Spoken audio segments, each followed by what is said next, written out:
की क्लास में हम लोग क्या पढ़ रहे थे भाई?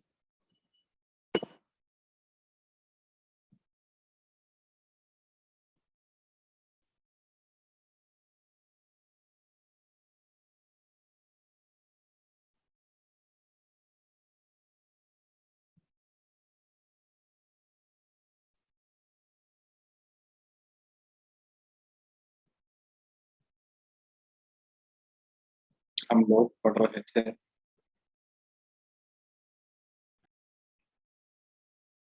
इलेक्ट्रिक लाइंस ऑफ फोर्स पढ़ रहे थे।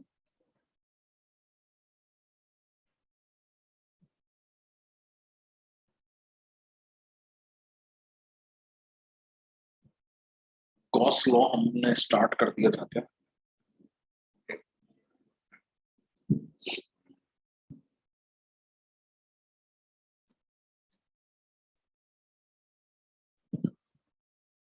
अच्छा, हम लोगों ने इलेक्ट्रिक लाइंस ऑफ फोर्स के बारे में तो पढ़ लिया ना।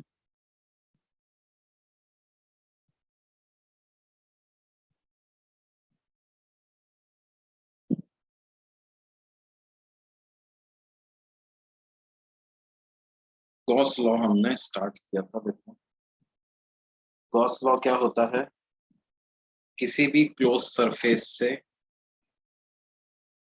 इलेक्ट्रिक फील्ड का फ्लक्स बराबर होता है Q inside divided by epsilon naught. ये गॉस, हमने कुछ क्वेश्चंस भी किए थे। एक बड़ा अच्छा क्वेश्चन आईआईटी का है, वो आप लोगों को कराना है। देखो, मैं let me just open sheet.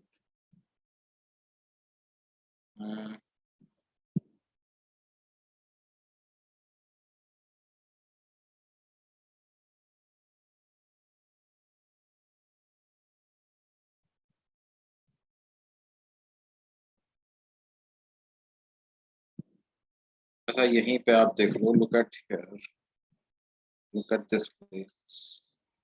मैं एक मिनट फिर से शेयर कर रहा हूँ।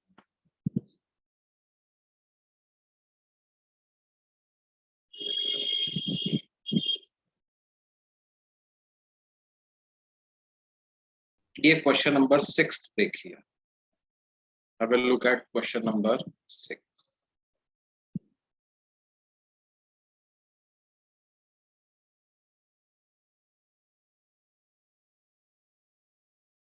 तो क्या दिया हुआ है?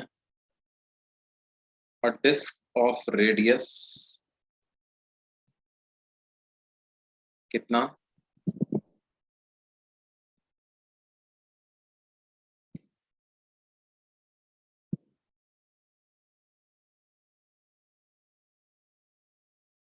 A/4, having uniformly distributed charge 6 coulomb, is placed in xy plane with its center at -A/2, है ना, (0, 0). एक रॉड है carrying uniformly distributed charge 8 coulomb,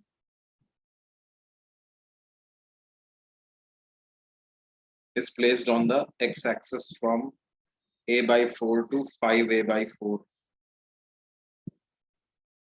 तो पॉइंट चार्जेस हैं -7 कूलम, 3 कूलम के, जो इस तरह के कोऑर्डिनेट्स A/4, -A/4, 0 और -3/4, 3/4, 0 पर रखे हुए हैं। Consider a cubical surface formed by 6 surfaces. ऐसा 6 सरफेसेस हैं। तो इस क्यूबिकल सरफेस से फ्लक्स कितना पास हो?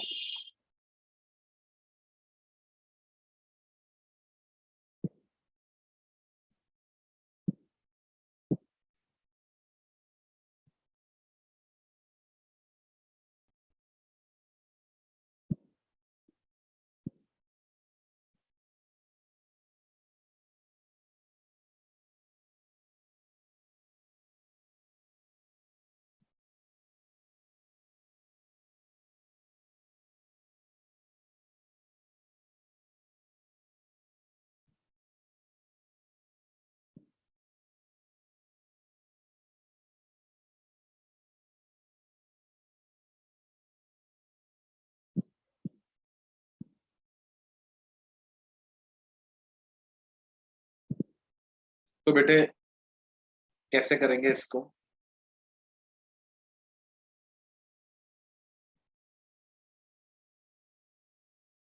क्योंकि क्लोज सरफेस से फ्लक्स निकालना है, तो हम, आप करना चाहते हो कि मैं बता दूं?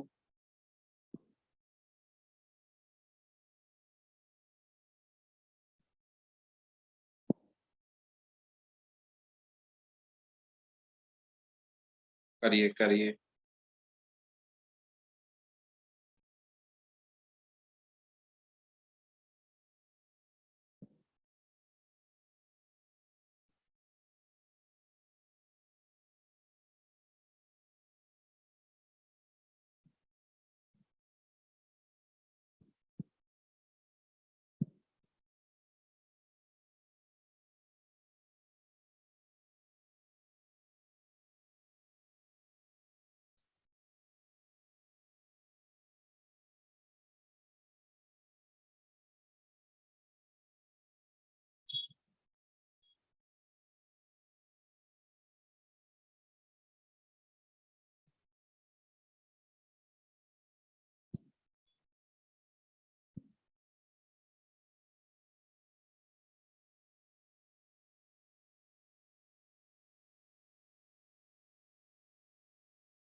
आया है भैया, आया, कई लोगों का आया।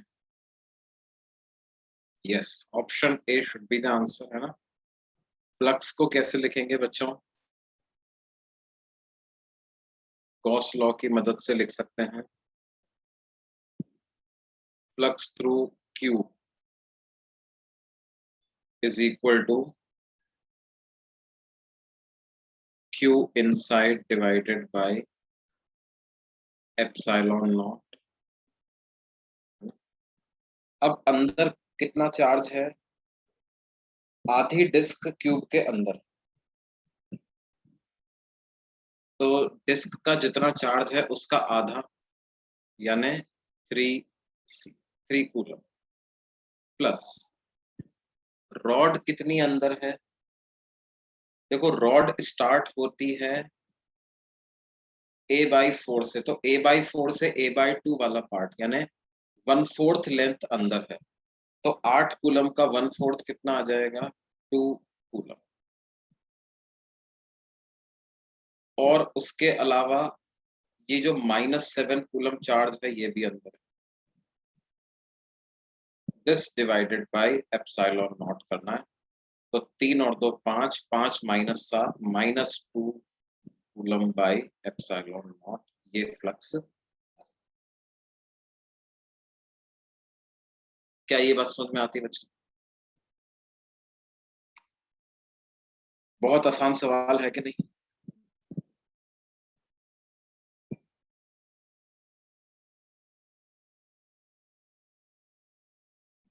है ना?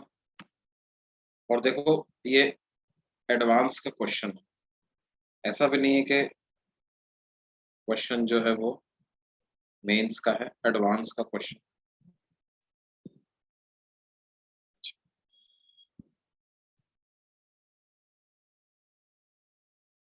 और देखो, एक और क्वेश्चन कराते हैं।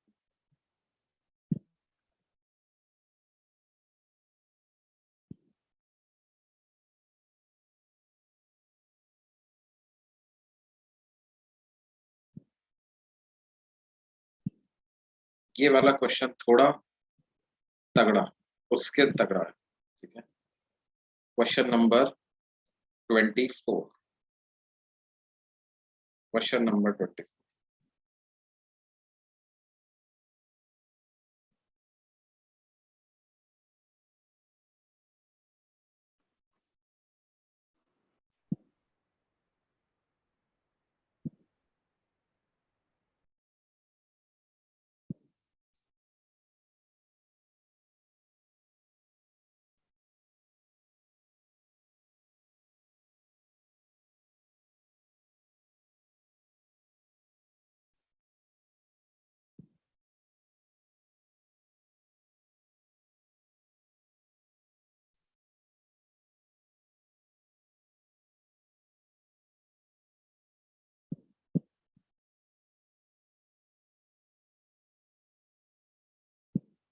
अच्छा, क्वेश्चन नंबर 24 आप लोग अपनी शीट में देखो। मैं तब तक यहाँ पर आंसर लिख देता हूँ पिछले क्वेश्चन का। एग्जाम्पल में हमने लिया था जे 2009 का क्वेश्चन, है ना। तो फ्लक्स को क्या लिखेंगे, ये आ जाएगा Q inside the cube divided by epsilon. तो Q इनसाइड क्या है, half of charge on disc plus 1/4 of charge on rod plus एक -7 कूलम चार्ज जो है वो डिवाइडेड बाय एप्सिलॉन। डिस्क का चार्ज कितना है, 6, रॉड का चार्ज कितना है, 8 कूलम्स का। क्यों, क्या लिखना,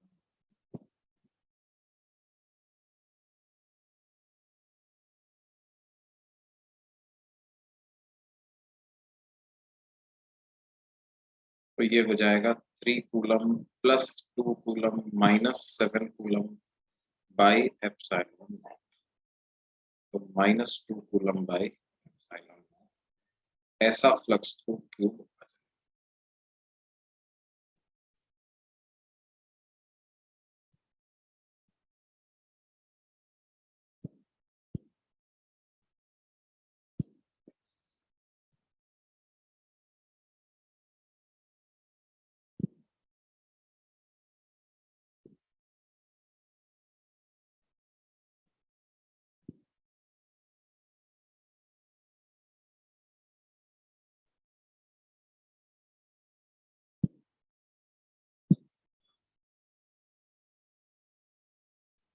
देखो ये क्वेश्चन कर रहे हैं।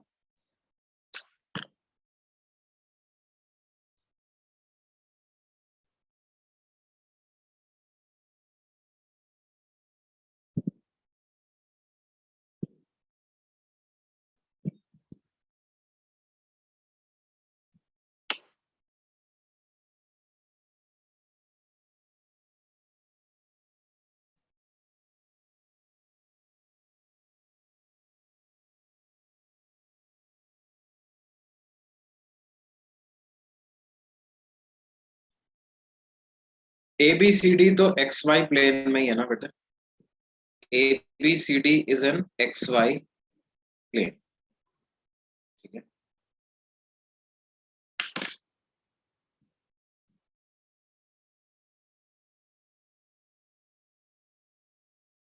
देखो इसमें लिखा हुआ electric field through the rectangular surface A B C D lying in X Y plane.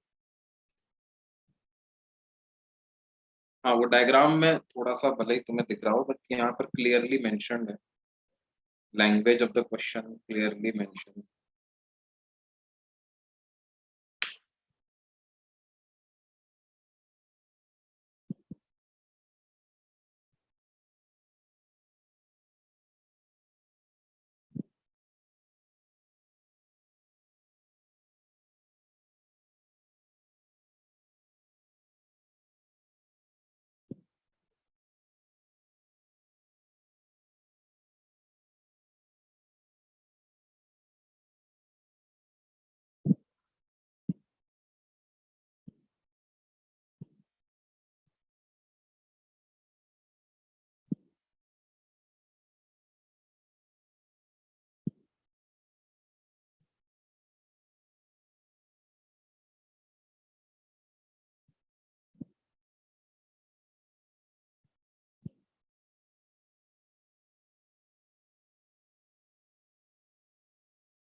देखो बच्चों कैसे करेंगे इसको।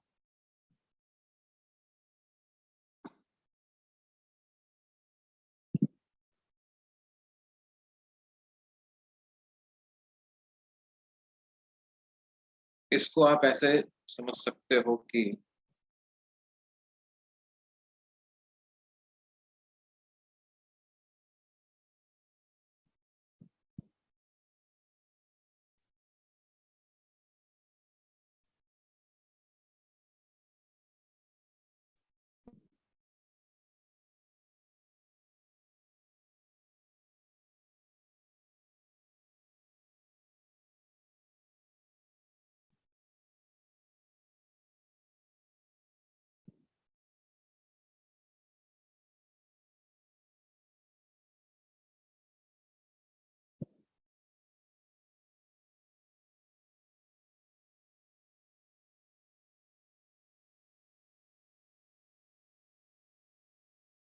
जो ABCD प्लेन हमें दिया हुआ है उसका सेंटर बिल्कुल ओरिजिन पे है ना। तो जैसे देखो अगर हम XYZ एक्सेस को जिस तरह की बनाएं,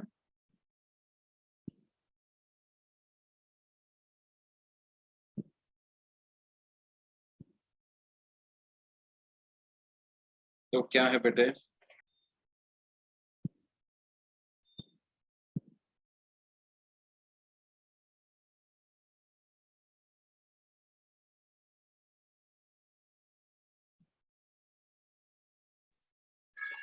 ये X एक्सेस कहा गया, ये Y एक्सेस, ये Z एक्सेस, और एक इनफाइनाइटली लॉन्ग लाइन चार्ज हमें दिया गया।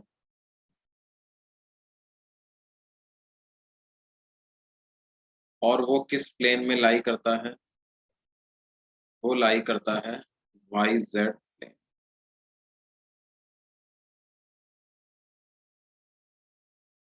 It lies in YZ।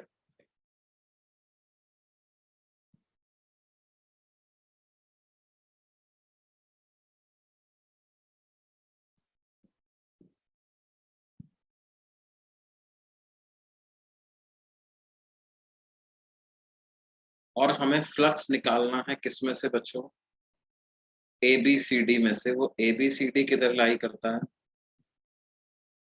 ABCD lies in XY plane.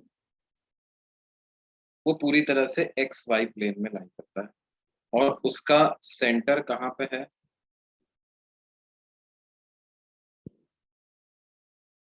उसका सेंटर है ओरिजिन।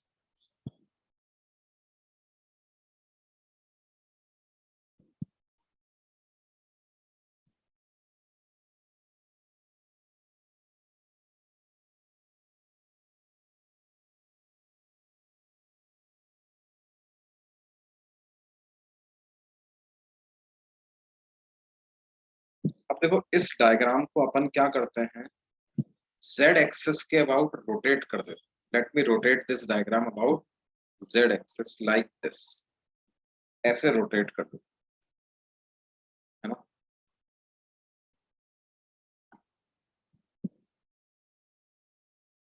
तो ये वायर क्या हो जाएगा, अपने प्लेन के परपेंडिकुलर हो जाएगा, कुछ ऐसा दिखने लग जाएगा। मेरे को एंटी क्लॉकवाइज मतलब Z एक्सिस के अबाउट रोटेट कर दिया मैंने, है ना। तो Y एक्सिस बाहर आ रही है और जैसे ये मेरे को CD ऐसा दिखने लगा, CD will become like CD ऐसा दिखने लगा, C इधर और D,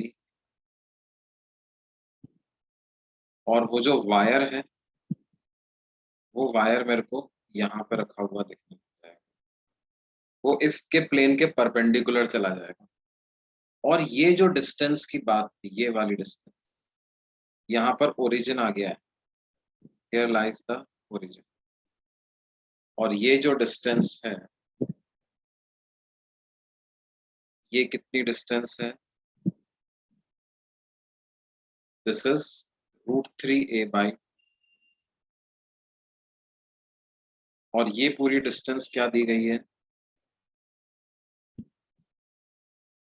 ना? ABCD जो स्क्वायर, जो रेक्टेंगुलर लूप है, उसकी डायमेंशन क्या दी गई थी हमें?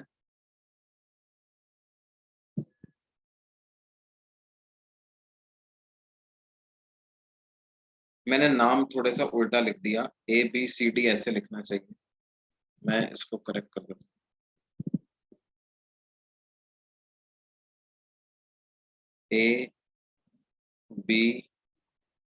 ABCD, तो ये मेरे को कौन सी लाइन दिख रही है?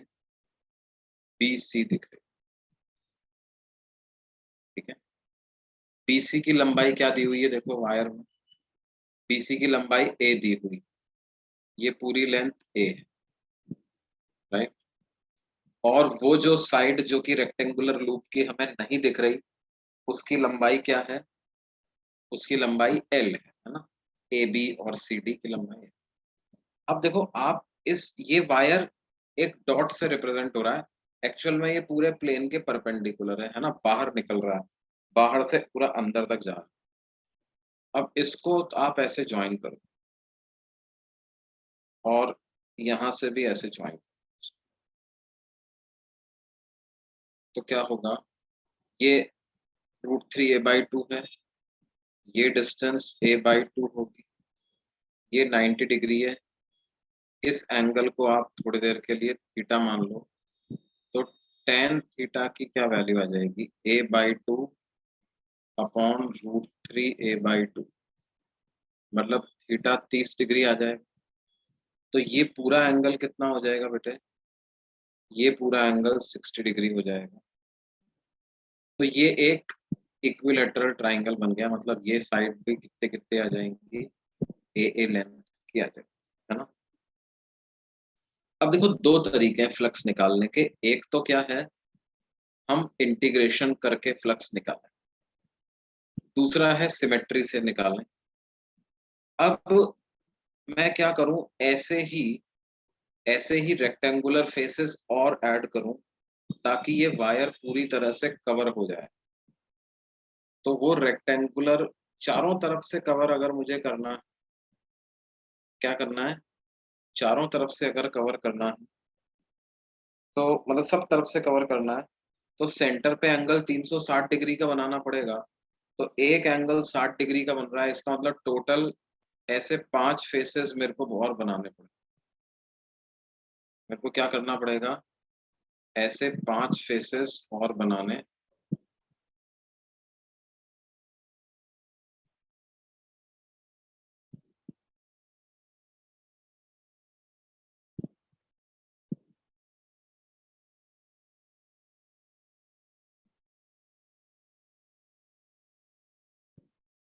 ऐसे 5 फेसेस और बना, तो ऐसे 5 फेस और बना दोगे तो क्या होगा? ये पूरा का पूरा वायर तो बिल्कुल बीचों बीच में आ जाएगा, और ये सब के सब यहाँ पर एंगल सबटेंड कर रहे होंगे कितना? 60 60 60 60 एंगल सबटेंड कर रहे हैं। ये थोड़ा सा मतलब सिमेट्रिक नहीं आया है, लेकिन एक्चुअल में ये सिमेट्रिक है ना? अच्छा, ये सिर्फ मतलब ऐसा टॉप व्यू जैसा हो गया है। एक्चुअल में क्या है? एक्चुअल में it is something like this. देखो ऐसा है,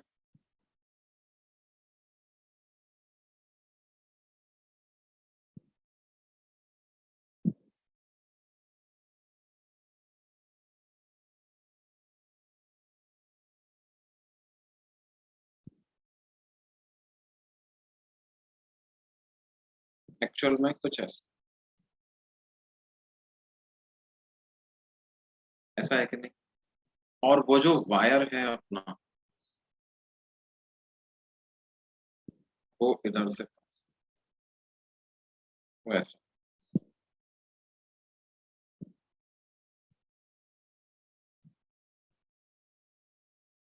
ठीक है, और हमें क्या करना है, ये वाला जो फेस, कौन सा वाला, ये वाला, इसमें से फ्लक्स कैलकुलेट,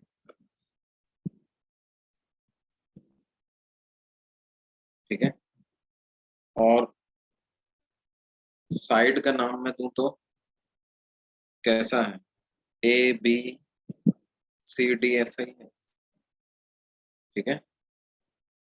इसको अगर अपन ऐसे फ्लिप कर दें, पूरा सामने ले आए, तो कैसा बन जाएगा, इसी को आप ऐसे हेक्सागन के रूप में देख सकते हो, मतलब टॉप व्यू अगर देखने जाओगे तो ऐसा ही दिखे, ये वायर पास हो रहा है यहाँ से, ये बीसी इधर दिखने लग जाएगा।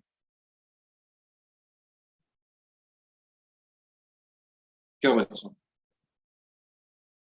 अब एक बात मुझे बताओ कि ये जो 6 मैंने रेक्टेंगल ऐड किए हैं, इन सब में से बराबर फ्लक्स पास होगा, जितना एबीसीडी में से पास हो रहा है उतना ही इनसे से पास, है ना। अब क्लोज्ड सरफेस बनाने के लिए मेरे को क्या करना पड़ेगा, ये जो ऊपर नीचे के ढक्कन है ये भी बंद करने पड़ेंगे, ऊपर वाला भी एक हेक्सागन बनाना पड़ेगा, नीचे वाला भी एक हेक्सागन, है ना। तो 6 रेक्टेंगुलर फेसेस ऐड किए मैंने on 6 sides of this wire, और ऊपर नीचे 2 हेक्सागन ऐड कर दिए। इन हेक्सागन में से तो कोई इलेक्ट्रिक फील्ड पास नहीं हो रहा होगा, क्योंकि ये वायर तो ऐसे इलेक्ट्रिक फील्ड प्रोड्यूस करता है, तो क्या होगा, वो हेक्सागन को तो ग्रेज करते हुए ही निकल जाएंगे, all B grazing this hexagon.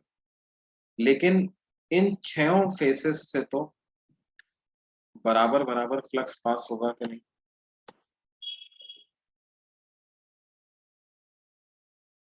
ये 6 फेसेस से तो बराबर बराबर फ्लक्स पास।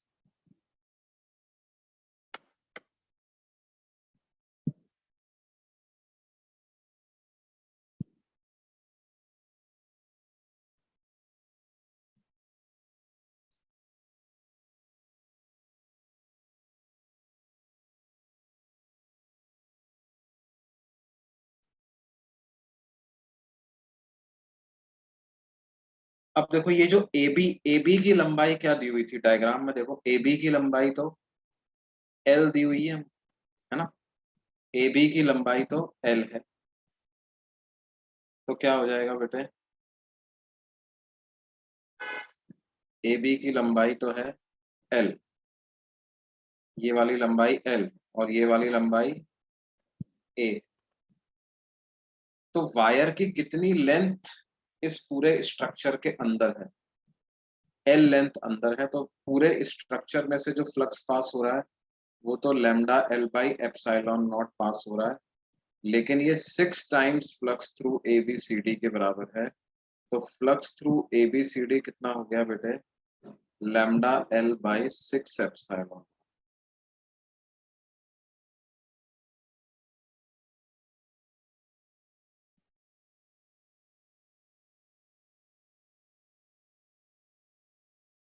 अब बोलो बच्चों, अब समझ में आया क्या तुमको,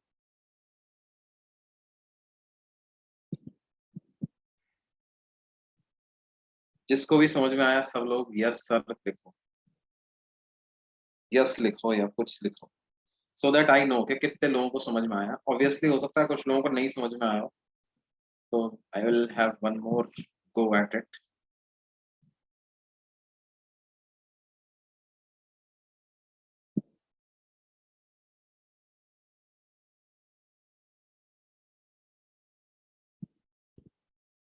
नहीं, एक लोग को नहीं,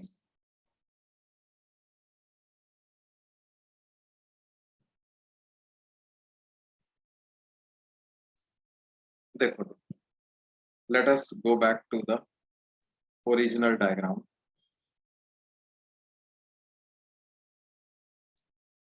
ये रहा आपका original diagram. Now look at the language of the question, read it carefully. Everything is given in the language, language और डायग्राम से आपको क्लियरली पता चल जाएगा। देखो एक एक लाइन पढ़ते हैं।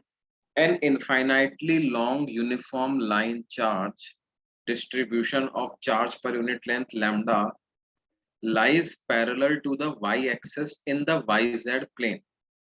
पहली बात, वायर के बारे में क्या क्या बात दी गई है? Wire lies in yz plane.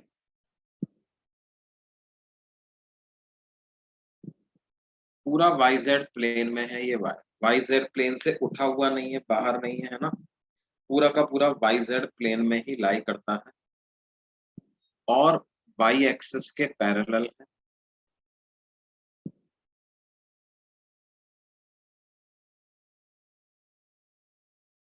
ठीक है, इनफाइनाइटली लॉन्ग, और ओरिजिन से अगर उसकी डिस्टेंस निकालूं तो वो कितनी है? √3a/2 के बराबर उसकी ओरिजिन से डिस्टेंस।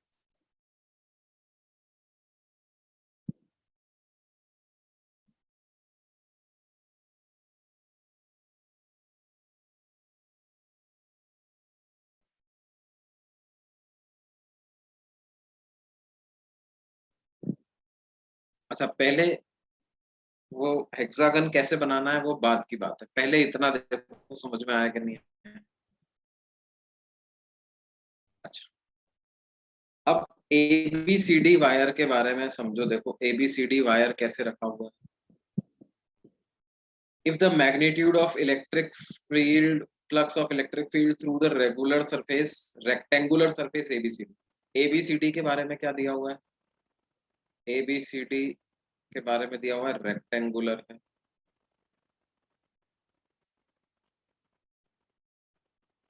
और क्या दिया हुआ है? एक्स वाई प्लेन में लाई करता है, lies in X Y plane.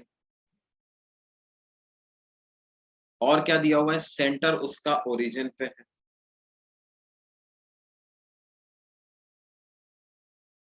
ABCD rectangle का जो सेंटर है वो ओरिजिन पे है।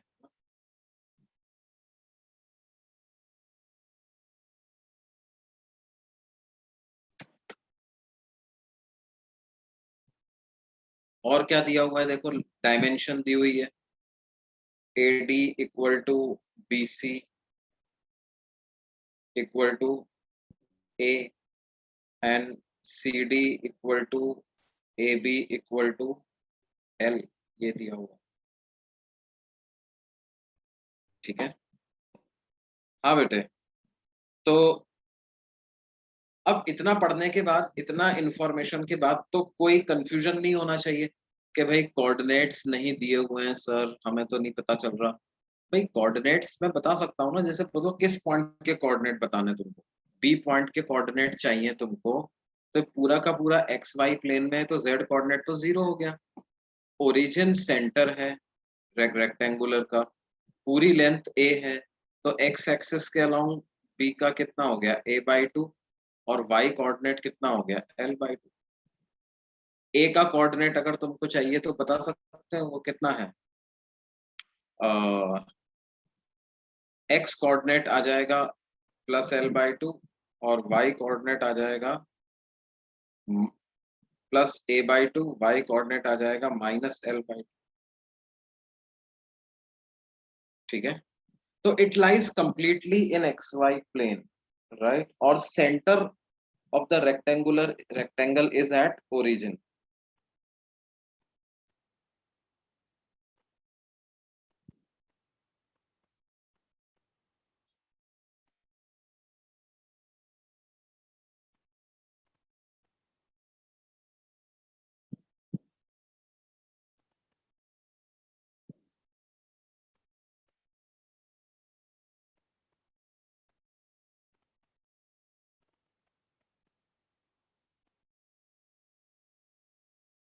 ठीक है, अब देखो, अब अपन आते हैं कि भाई अब मैं क्या कर रहा हूं, देखो समझना, मैं इस डायग्राम को I rotate it about Z axis, ये पूरे स्ट्रक्चर को जेड एक्सिस के अबाउट में रोटेट कर देता हूं। तो व्हाट विल हैपन इज कि जेड एक्सिस तो वहीं के वहीं रहेगा, है ना। पॉजिटिव एक्स एक्सिस इधर चला गया, राइट, 90 डिग्री से जेड एक्सिस के अबाउट रोटेट कर दिया। और वाई एक्सिस अब बाहर आ गया, Y axis is coming out of the plane, ठीक है।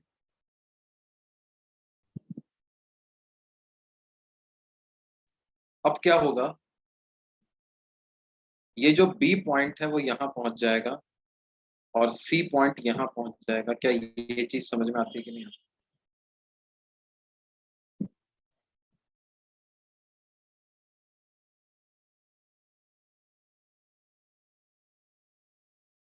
ऐसा 2 डायमेंशन में बना हुआ है। मैं थोड़ा सा आगे है ये, it is slightly in front of this, है ना। थोड़ा सा वाई वाई कोऑर्डिनेट भी है ना इसका कुछ, वाई कोऑर्डिनेट है इसका L/2 है। तो एक्स एक्सिस पे तो नहीं है, एक्स एक्सिस से थोड़ा आगे है, L/2 डिस्टेंस आगे।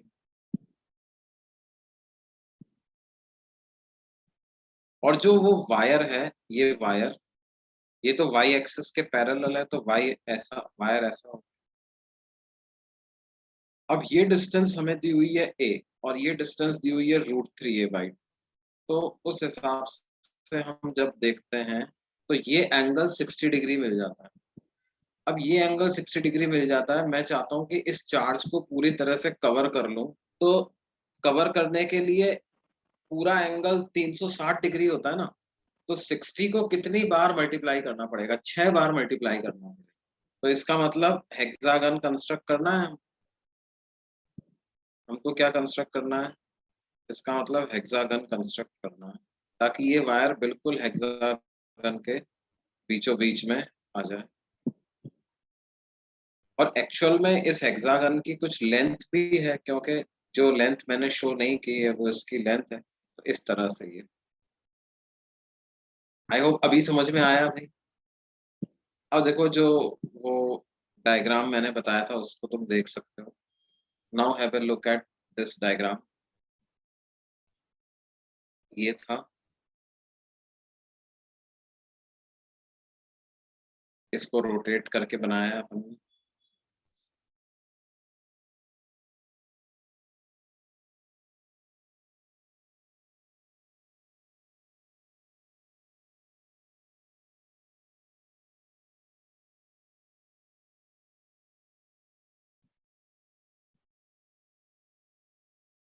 और पूरा जब इसको बनाया तो इस तरह का।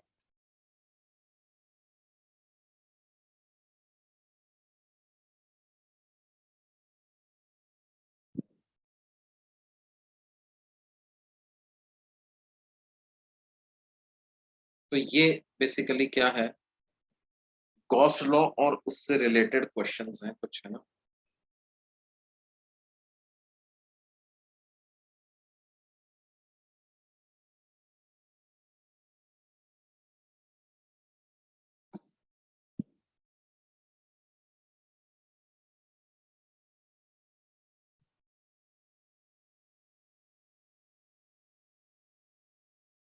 मतलब we had to construct a closed surface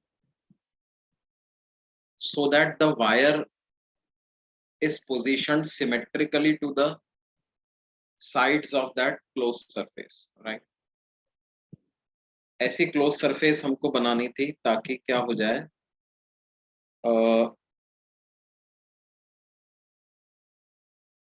wire उस क्लोज सरफेस की जो वॉल्स बने उनके रेस्पेक्ट में सिमेट्रिकली लोकेटेड हो, बराबर बराबर डिस्टेंसेस पे हो, है ना।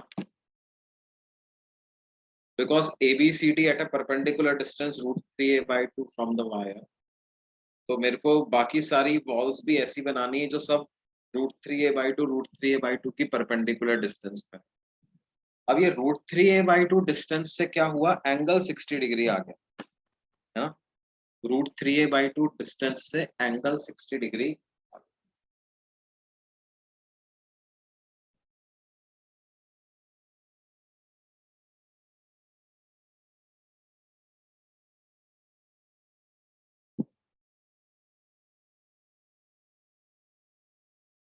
देखो अगर ये डिस्टेंस √3a/2 की जगह a/2 दे दी होती हमें, तो हमें क्यूबॉइड बना लेते फिर।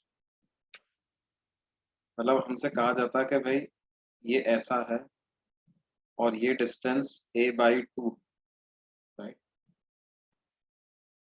तो उस केस में क्या हो जाता, आप इसको इससे ज्वाइन करते हैं और देखते कि साहब ये एंगल तो 45 डिग्री बन रहा है, ये एंगल भी 45 डिग्री बन रहा है, ये पूरा 90 डिग्री बन रहा है। तो दैट मीन्स मेरे को यहाँ भी a/2 डिस्टेंस पे एक फेस खड़ा करना है, यहाँ पर भी एक फेस बनाना है, यहाँ भी एक फेस बनाना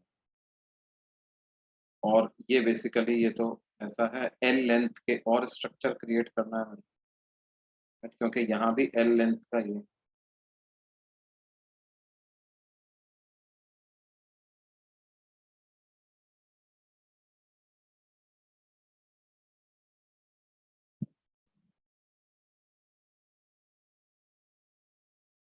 √3 a/2 की जगह अगर डिस्टेंस हमको a/2 दे देते तो फिर मैं क्या कर देता, एक क्यूबॉइड बना देता कि नहीं बना देता।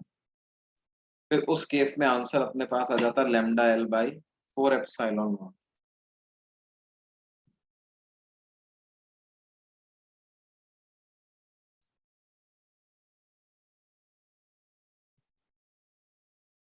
ठीक है,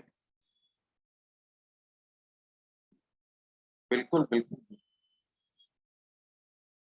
नहीं, 75 डिग्री नहीं, पेंटागन के लिए 72 डिग्री होना चाहिए। पेंटागन के लिए एंगल कितना,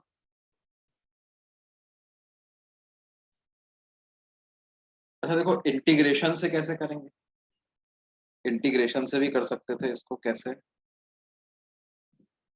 जैसे ये वायर है आपके पास, है ना? और ये वो सरफेस।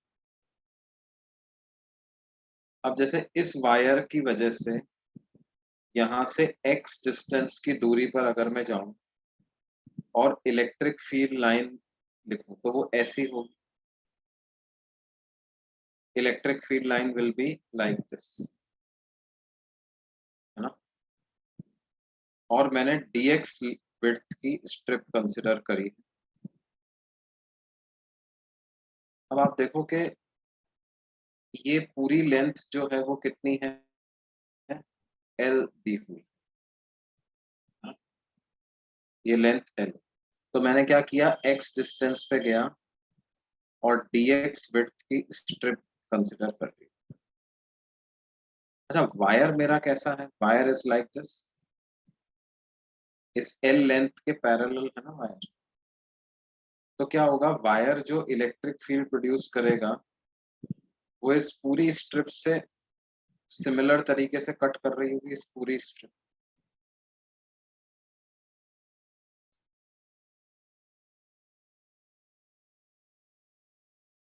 है ना, ऐसे इसको कट कर रही है। अब इस स्ट्रिप का जो नॉर्मल वेक्टर है, जो एरिया वेक्टर है, वो कुछ इस डायरेक्शन में ऐसे,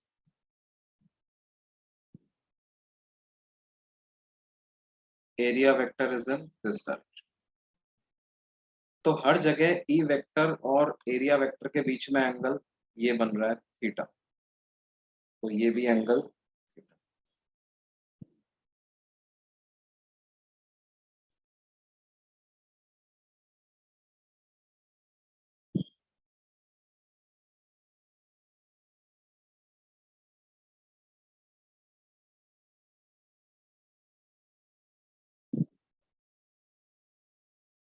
तो इस पूरी, अच्छा अब देखो ये डिस्टेंस x है, ये वाली डिस्टेंस तो √3 a/2 है।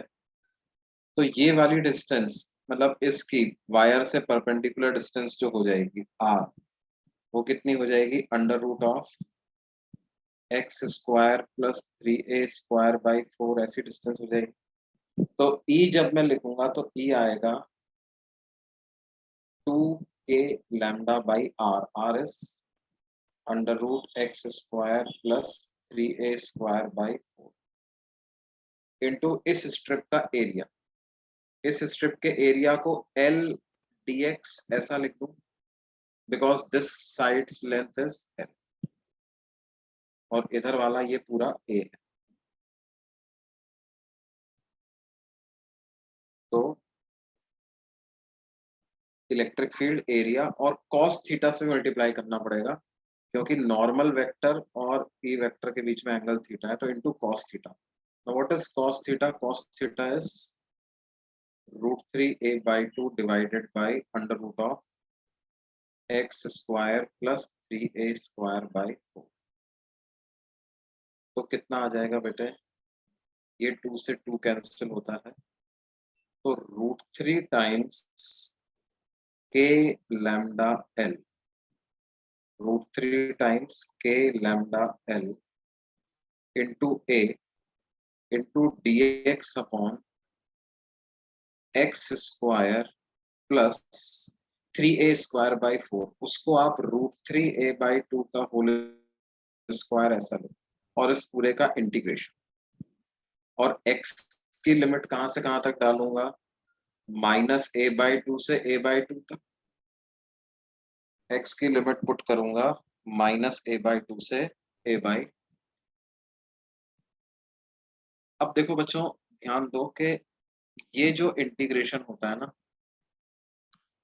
Integration dx upon X square plus D square, ये बराबर होता है 1/d tan inverse x/d।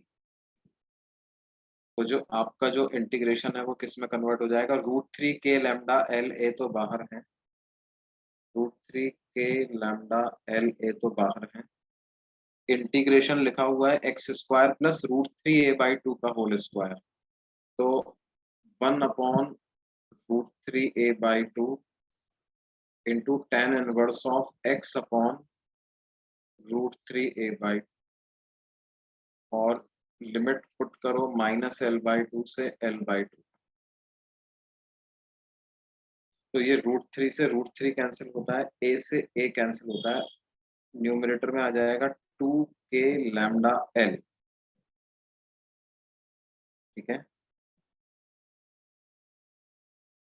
Minus integration की लिमिट्स कहां से कहां तक थी? -a/2 से a/2 तक। तो सॉरी, इसको -a/2 से a/2 तक लिखो।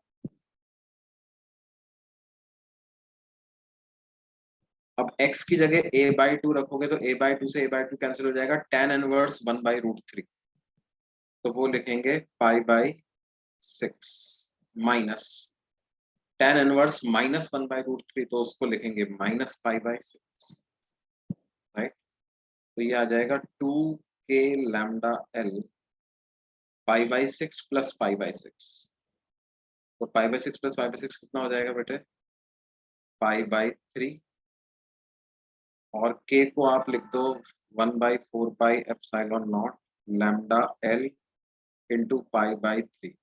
तो 2 2 4, तो ये आ जाएगा लैम्डा l/6ε0। मतलब ये इंटीग्रेशन से करने का तरीका हो गया।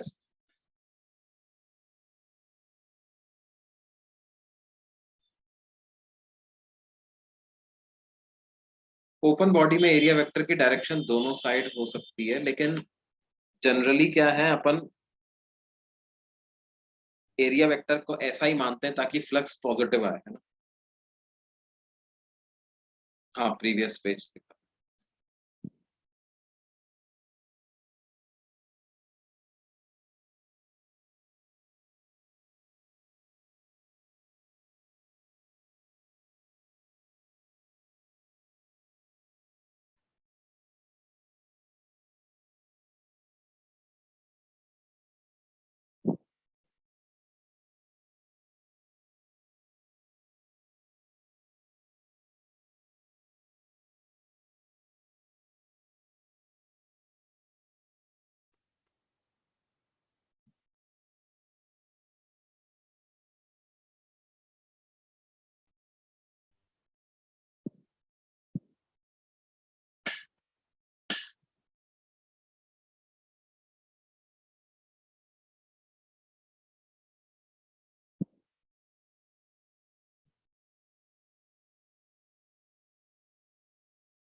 हाँ वो देखो एडवांस का क्वेश्चन है ना बेटे, तो एडवांस में तो क्या है, बाय द टाइम मैथ्स में ये इंटीग्रेशन तुम कई बार पढ़ चुके होगे, तो आसानी से याद हो जाएगा, कोई बड़ी बात नहीं है, है ना।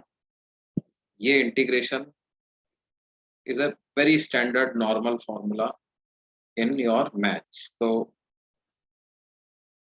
तब तक तो इस तरह के इंटीग्रेशन आप काफी पढ़ लोगे, आपके लिए बड़ा आसान।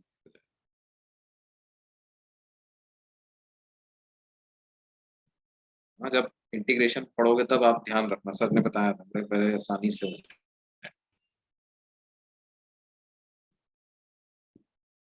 अभी आपने इनवर्स ट्रिग्नोमेट्रिक फंक्शंस पढ़े होंगे ना, तो इनवर्स ट्रिग्नोमेट्रिक फंक्शंस का डिफरेंशिएशन भी पढ़ोगे, है ना, और उनका इंटीग्रेशन भी पढ़ोगे, इसके इंटीग्रेशन से इनवर्स ट्रिग्नोमेट्रिक आ जाए।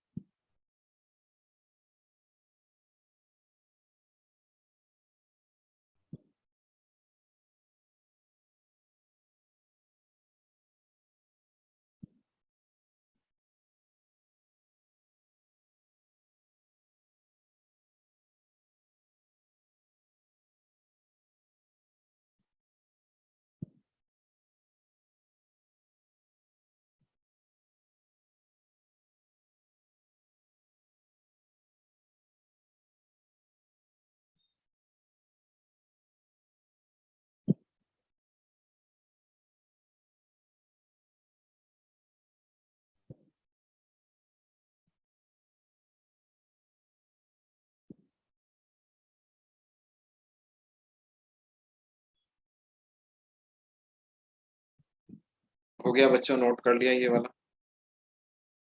ओके।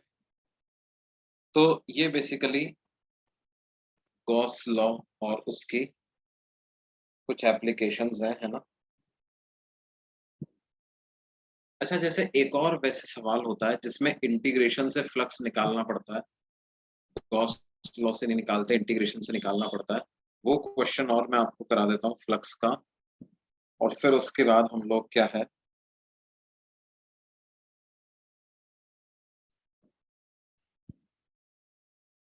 देखो मान लो हमें कहा जाए कि एक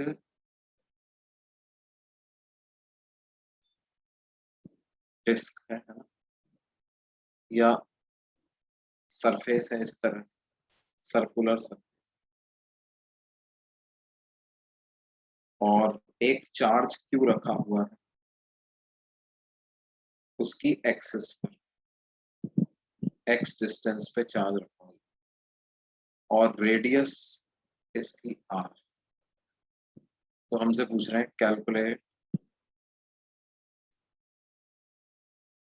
फ्लक्स थ्रू द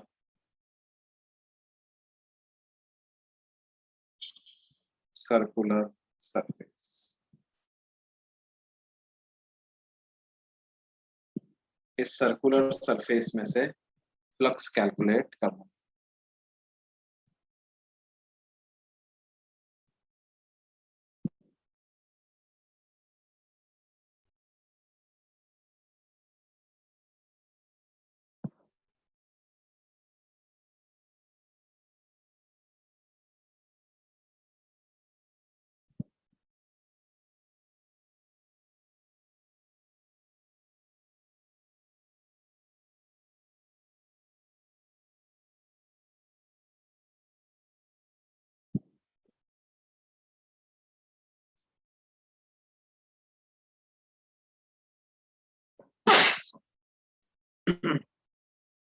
देखो इसमें क्या होगा, कोई कंस्ट्रक्शन वगैरह आप ऐसा कर नहीं पाओगे, मतलब सिमेट्री ऐड हो नहीं पाएगी इसमें, है ना। तो आप सिमेट्री के टर्म्स में मत सोचो, आप तो ऐसे ही सोचो। सिमेट्री करने का तरीका भी है इसमें, वो भी मैं बता दूंगा, हालांकि वो अपने मतलब थोड़ा सा स्लाइटली, लेकिन तब भी बता दूंगा मैं, हाँ वो सॉलिड एंगल तो मैंने बताया ही था तुमको, सॉलिड एंगल की मदद से भी कर सकते हैं इसको, but try it using integration. Cylinder आप खुद इमेजिन करो, करो बनाओ, सिलेंडर बनाओ, देखो है ना, सिलेंडर से कुछ फायदा होता है क्या, try to construct a cylinder and see if some sort of symmetry is obtained.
नहीं नहीं, Q/2 एप्सिलॉन नॉट सही नहीं है बेटा।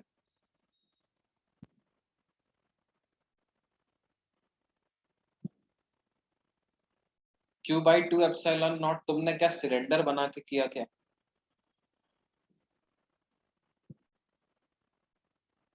यार देखो, सिलेंडर बनाओगे तो टोटल सिलेंडर में से फ्लक्स Q/एप्सिलॉन नॉट पास हो जाएगा, तुम्हारी बात सही है।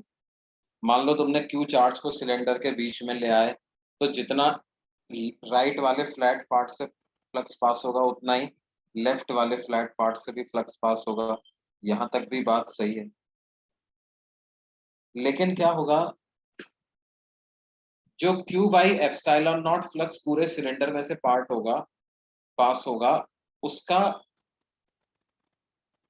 कुछ पार्ट कर्व सरफेस में से भी तो पास होगा ना।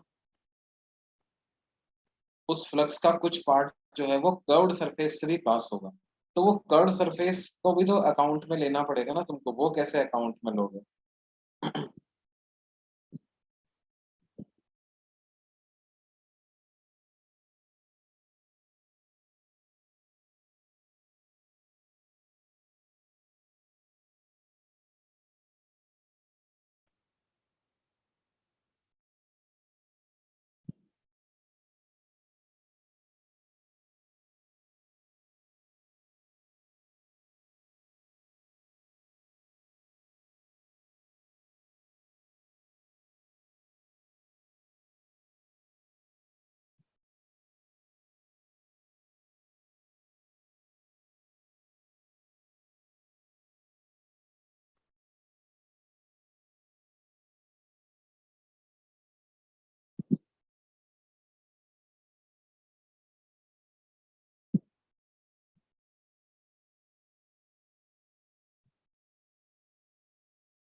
Integration, try it with the help of integration, integration से करने की कोशिश करो बेटा।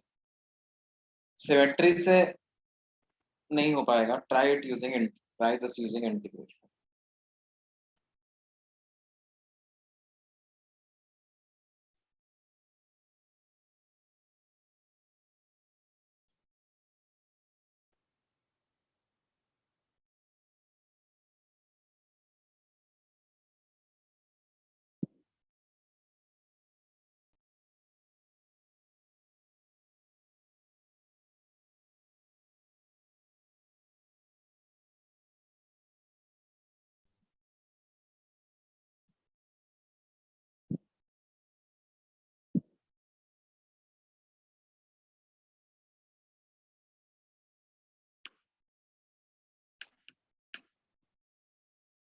हाँ बिल्कुल सही बात है। ये एक बच्चे ने आंसर बताया बेटे, आंसर में ln लॉग वगैरह नहीं आएगा, है ना, बिना लॉग के आंसर आएगा। हाँ, ये बात बिल्कुल सही बोल रहे हो आप, कि अगर हम कॉन्सेंट्रिक रिंग्स बनाएं, है ना, तो उन सारी रिंग्स पे ई सेम आएगा। बिल्कुल सही बात है। और उन सारी रिंग्स पर एक और बात होगी कि ई वेक्टर और नॉर्मल के बीच का एंगल भी सेम आएगा। तो पहले आप क्या करो, स्मॉल आर रेडियस और डी आर विड्थ की पतली सी सर्कुलर स्ट्रिप बना लो, रिंग बना लो। उस डी आर विड्थ में से कितना फ्लक्स पास हो रहा है वो निकालो पहले। एक एक करके करो, do it step by step. ऐसा करो आप लोग कि आर रेडियस और डी आर विड्थ, इस डी आर विड्थ में से कितना फ्लक्स पास हो रहा है, पहले ये वाला निकाल के बताओ। ये कितना आ रहा है, ये आ जाएगा तो फिर वो पूरा आ जाएगा।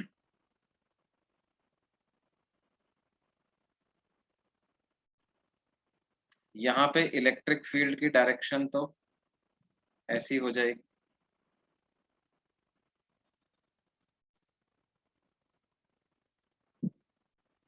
और एरिया वेक्टर कुछ ऐसा हो जाएगा। एरिया वेक्टर कैसा हो जाएगा भाई? Area vector will be like ऐसा है। तो ये जो एंगल बन रहा होगा वही एंगल यहाँ भी बनेगा, हर जगह पर यहाँ पूरा कोन जैसा बन जाएगा।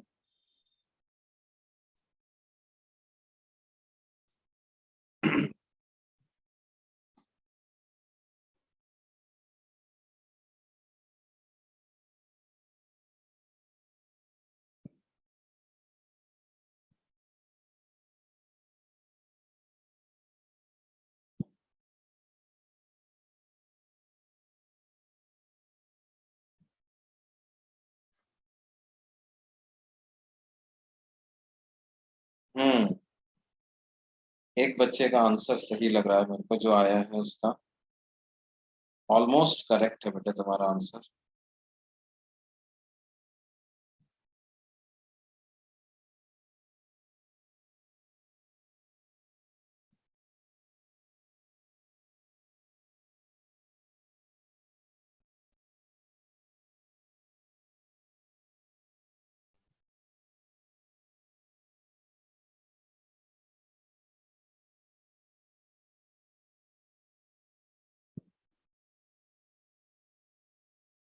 देखो कैसे करेंगे। यस, एक्स पे डिपेंड करेगा बिल्कुल। Flux will depend on x. देखो ये जो मैंने स्ट्रिप बनाई है, flux through circular strip of radius r and width dr, वो कितना होगा? देखो इस जगह पर अगर मैं E लिखूं, E into d A into cos theta, ऐसा करना होगा। E क्या होगा? K q upon small r square plus x square. इस स्ट्रिप का एरिया लिखेंगे 2 पाई r dr, और कॉस थीटा की वैल्यू हो जाएगी x upon under root r square plus x. तो ये क्या हो गया? 2 pi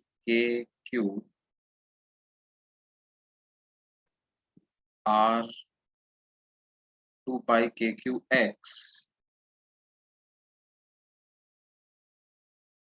into r dr upon r square plus x square की पावर 3 पाई। k को 1/4 पाई एप्सिलॉन नॉट लिख दो, तो q/2 epsilon naught into r into x, और टोटल फ्लक्स निकालने के लिए r dr upon r square plus x square की पावर 3/2 रख दो, और इंटीग्रेशन 0 से कैपिटल R तक कर दो। तो ये क्या हो जाएगा बच्चों? q/2 epsilon naught into x, और r square plus x square को टी स्क्वायर रखते हैं, तो 2r dr बराबर हो जाएगा 2t dt के। तो ये कैंसिल हो गया। तो न्यूमरेटर में जो आपके पास r dr लिखा हुआ है उसको t dt लिख दो, और डिनोमिनेटर में टी स्क्वायर की पावर 3/2 जो आ जाएगा उसको टी क्यूब लिख देंगे।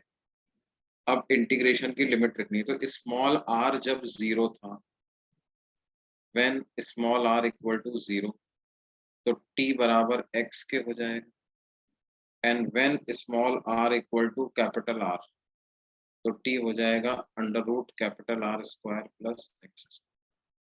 तो under root capital R square plus x, तो ये आ जाएगा qx/2 epsilon naught integral of dt upon t square from x to under root of r square. D T by T square का integration -1/t आ जाएगा, तो minus q x by 2 epsilon naught into 1/√r² plus x square -1/x। Minus sine को मैं multiply कर दूं तो q x by 2 epsilon naught 1/x minus 1/√r² plus x square, तो q by 2 epsilon naught 1 minus x upon √r² plus x। ये ऐसा flux इसमें से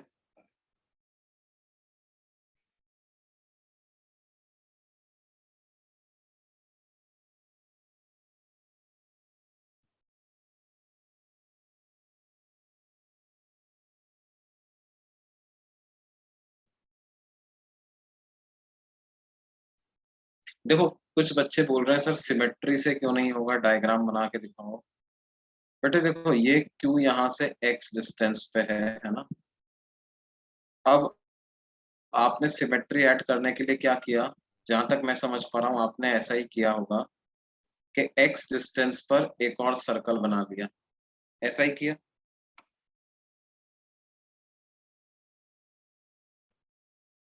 अब फिर आपने ये दो जो आपने डिस्क बनाए, फिर आपने एक सिलेंडर बना दिया ऐसे, है ना।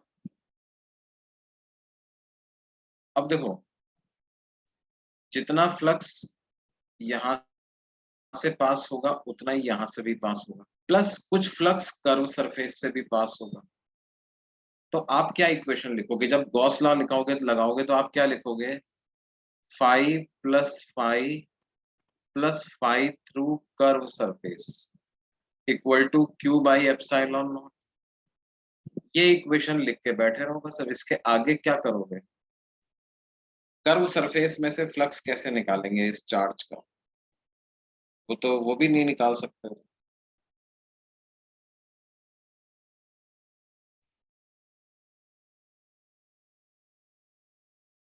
ठीक है, देखो प्रीवियस पेज देखना चाह रहे हैं कुछ बच्चे, प्रीवियस पेज देख लो, और मैं देख लेता हूँ चैट बॉक्स में किसी का डाउट तो नहीं रखा।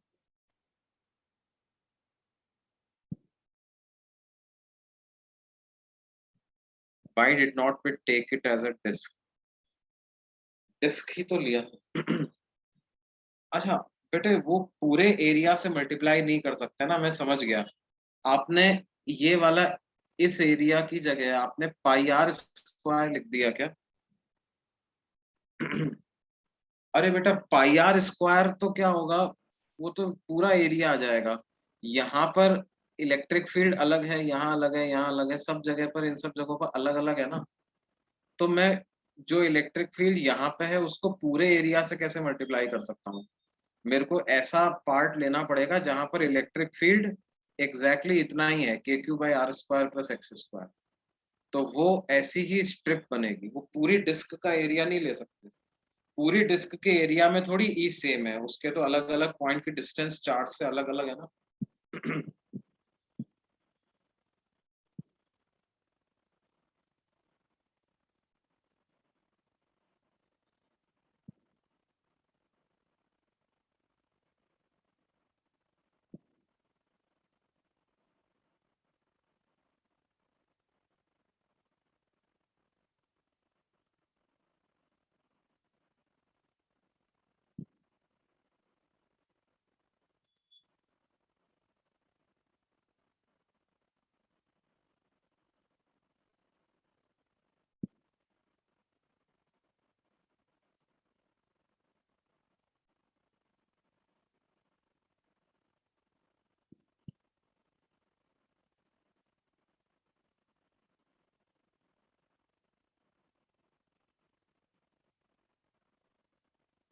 हो गया बच्चों, okay.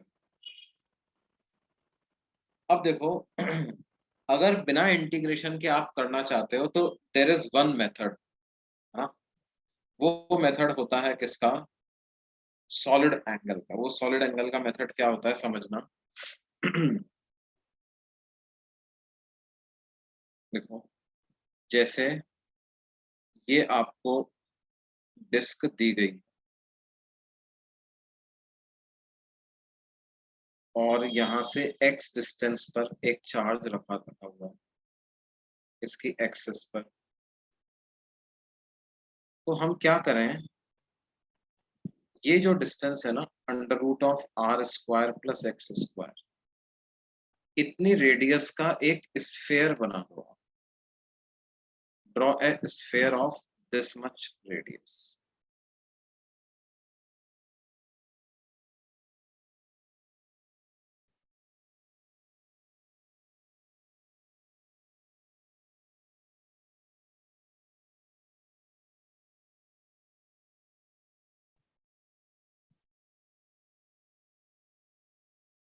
With charge q at the center, draw a sphere.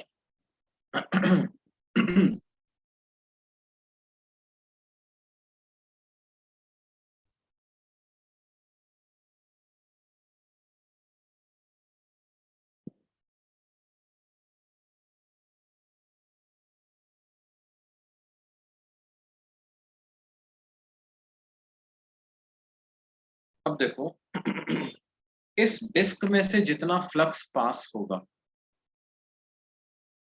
है ना, इस सर्कुलर सरफेस में से जितना फ्लक्स पास होगा, क्या उतना ही फ्लक्स इस स्फेरिकल पोर्शन, स्फेरिकल हिस्से के इतने पार्ट से भी उतना ही फ्लक्स पास होगा?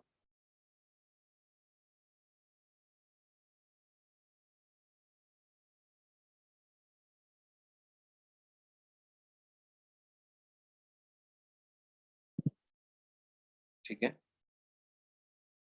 मतलब ये वाला पोर्शन कुछ ऐसा नजर आएगा अपने को, ये ऐसा है, और ये इधर है ऐसा, इसको अपन ने कैप जैसा पहनाया हुआ है, और ये वाला पार्ट तो फ्लैट है, right? Yes.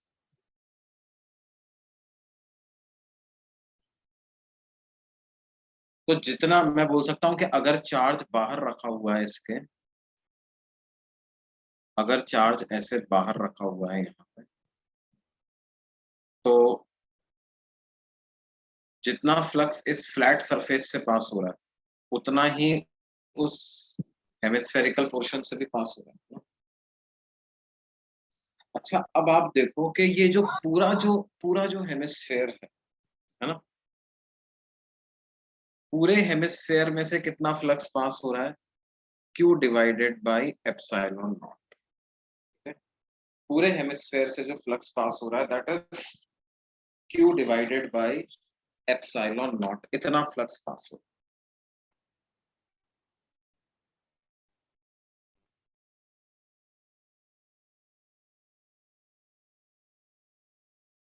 अब यहाँ पे क्या होता है कि एक कॉन्सेप्ट आता है जिसको बोलते हैं concept of solid angle. Concept आता है जिसको क्या होता है, कंसेप्ट ऑफ सॉलिड एंगल। वो क्या है? वो कहता है कि भाई, जैसे सॉलिड एंगल सबटेंडेड बाय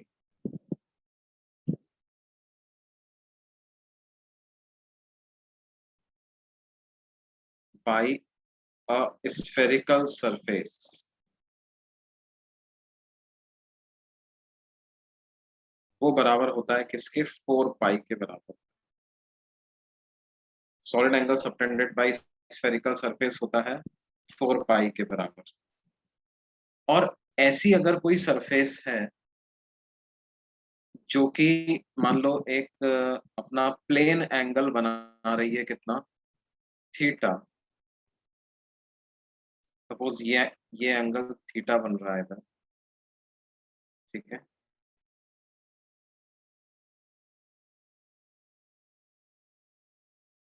तो ये कितना सॉलिड एंगल बनाती है?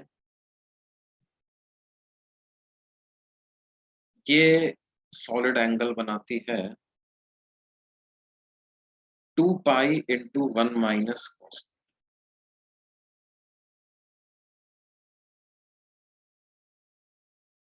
ये सॉलिड एंगल बनाती है कितना, 2 pi into 1 minus cos theta.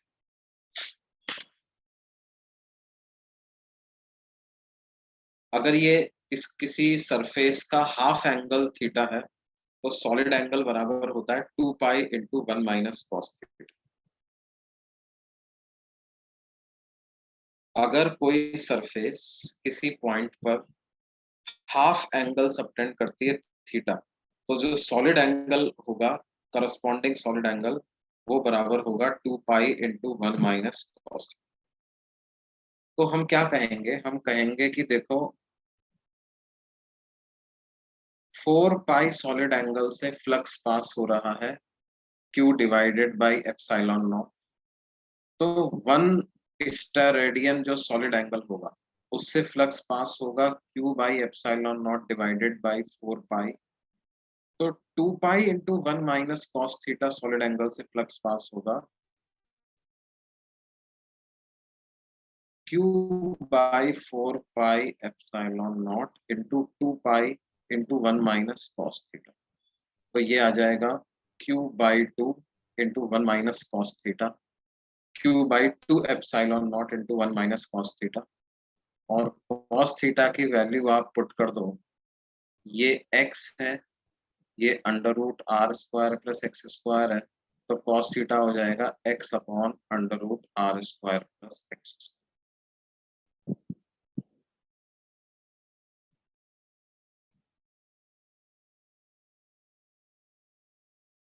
क्या ये बात समझ में आई?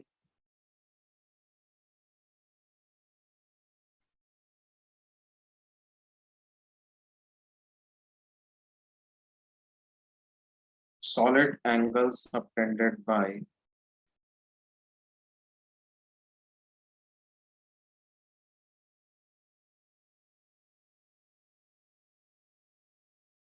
a spherical surface of half angle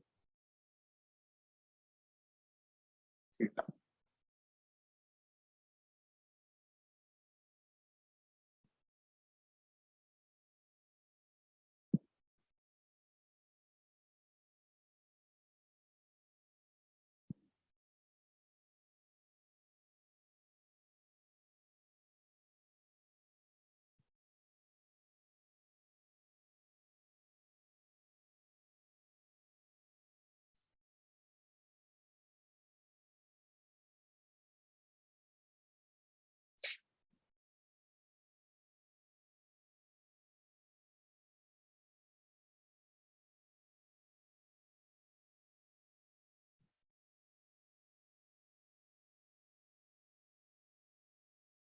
ये 4 पाई की यूनिट क्या है? This is steradian. This is also steradian. हालांकि सॉलिड एंगल अपने मतलब ऐसा सिलेबस में है नहीं, लेकिन हाँ, how did we get the formula of solid angle 2 pi into 1 minus cos theta? उसका भी एक डेरिवेशन है ना, बट देन अननेसेसरी है, मैं तुम्हें अलग से कभी बता दूंगा, कभी अपने पास समय होगा तो, है ना। अभी अपन आगे चलते हैं। देखो, एक चीज और यहाँ पर गॉस लॉ से पढ़नी है, क्या है? E due to E due to infinitely long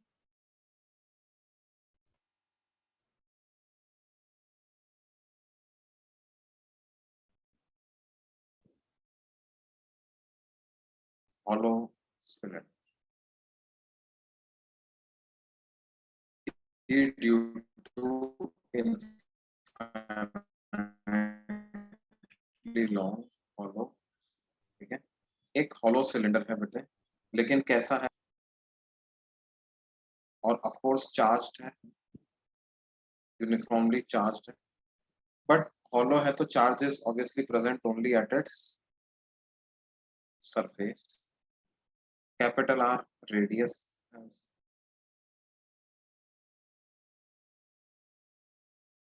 and obviously उसकी सरफेसेस जो है वो एक्सटेंड्स फ्रॉम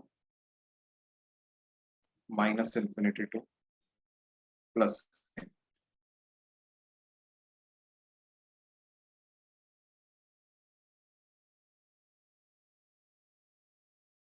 और ये आर रेडियस।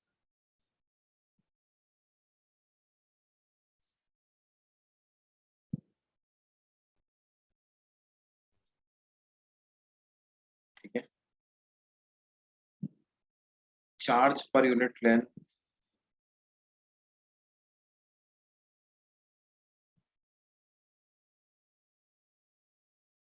मान लो हमें दिया हुआ है लैम्डा, स्मॉल आर मान लेते हैं डिस्टेंस फ्रॉम एक्सिस। तो हमें वहां पर इंटेंसिटी ऑफ इलेक्ट्रिक फील्ड पता लगानी है। पहले हम पता लगा लेते हैं E at a point which is at a distance small r from the axis and small r is greater than capital R, मतलब E outside the cylinder, इसकी बाउंड्री के बाहर। जैसे यहाँ कहीं पे कोई पॉइंट ले लिया हमने, यहाँ ले लिया, जो एक्सिस है इसकी उससे स्मॉल r डिस्टेंस की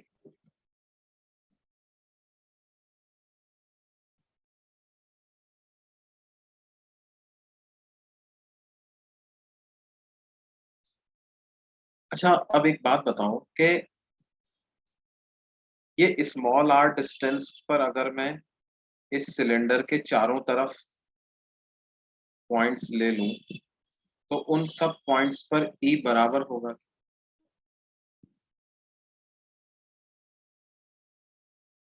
क्या उन सब पॉइंट्स पर इंटेंसिटी ऑफ इलेक्ट्रिक फील्ड बराबर होगी, है ना? And because this cylinder is infinitely long, अगर मैं थोड़ा सिलेंडर में ऐसे ऊपर नीचे भी चले जाऊं तो क्या इन सारे पॉइंट्स पर भी intensity of electric field same होगी?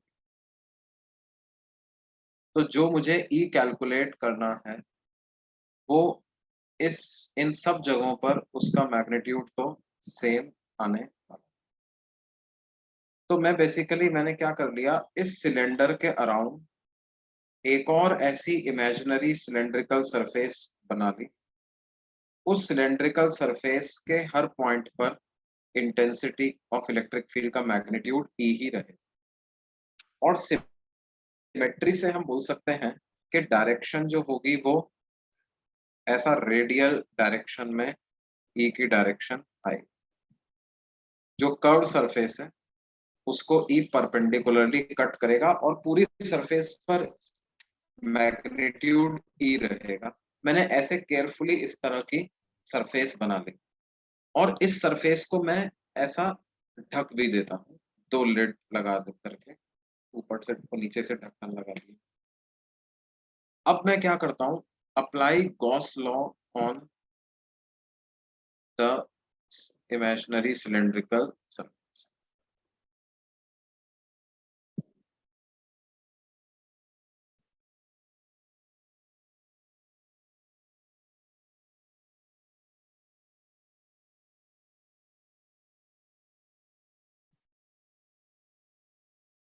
Of radius small small r radius की सरफेस पर गॉस लॉ लगा देते हैं। तो E dot d S equal to Q inside by epsilon naught. मैं मान लेता हूँ ये जो सिलेंडर मैंने कंसिडर किया है ये एल लेंथ का है, तो ई डॉट डी एस कितना आ जाएगा, ये आ जाएगा E into 2 pi r l।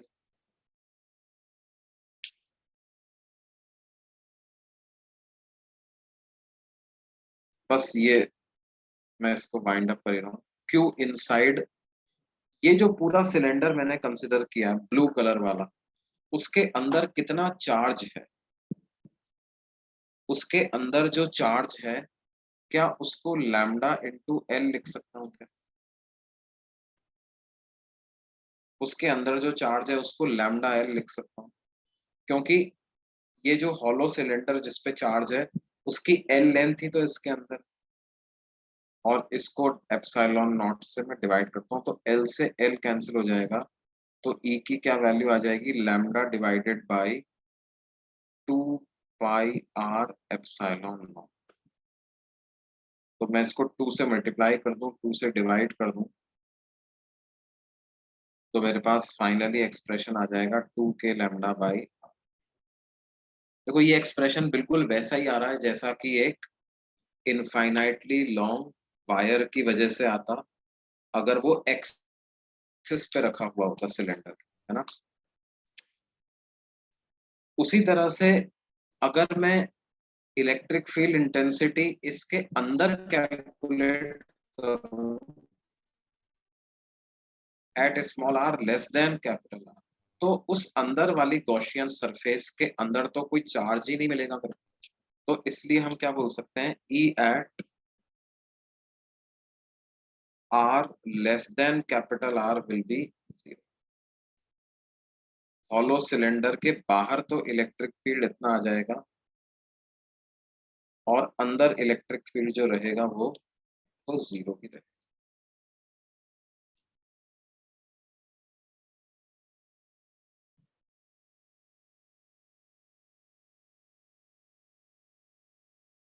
क्या ये बात समझ में आ रही है मुझे?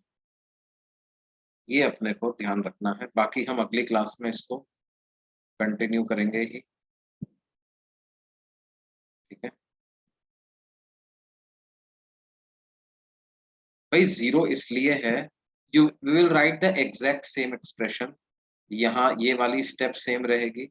जब सेकंड स्टेप लिखोगे तो आप एलएचएस सेम रहेगा, आरएचएस में जीरो आ जाएगा। क्यों, इनसाइड ये जो ग्रीन सिलेंडर मैंने बनाया है, इस ग्रीन सिलेंडर के अंदर कितना charge, what is the charge inside this green cylinder, is it zero?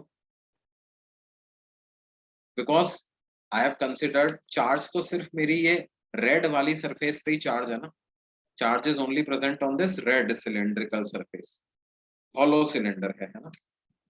तो इस वजह से अब जब आरएचएस जीरो हो जाएगा तो ये ई भी जीरो आ जाएगा।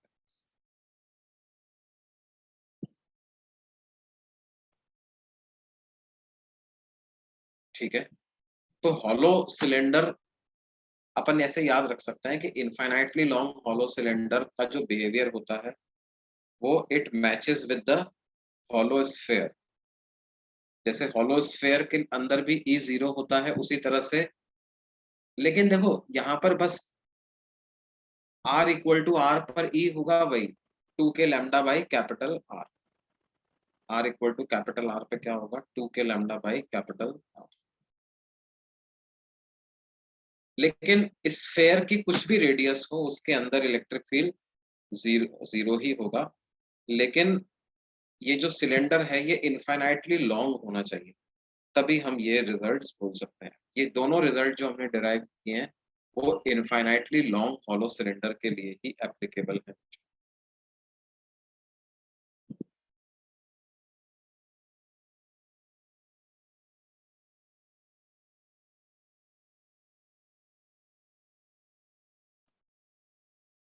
इस वीक का डिस्कशन डे हमारा है, कब है मेरे ख्याल से सैटरडे को ही है।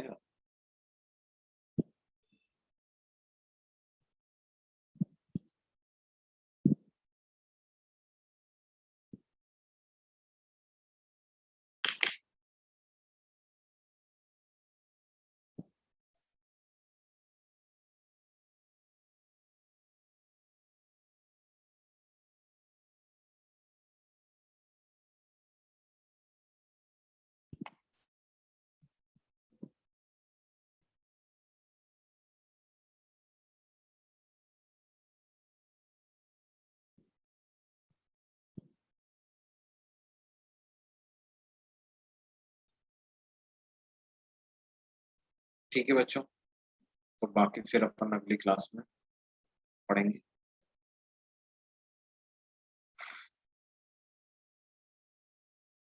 नो नो, अभी जे सेक्शन स्टार्ट नहीं हुआ है, अभी आप आई सेक्शन, लेकिन आई सेक्शन अब कंप्लीट हो चुका है, ठीक है। तो आई सेक्शन से रिलेटेड सारे क्वेश्चंस आप पढ़ सकते हैं।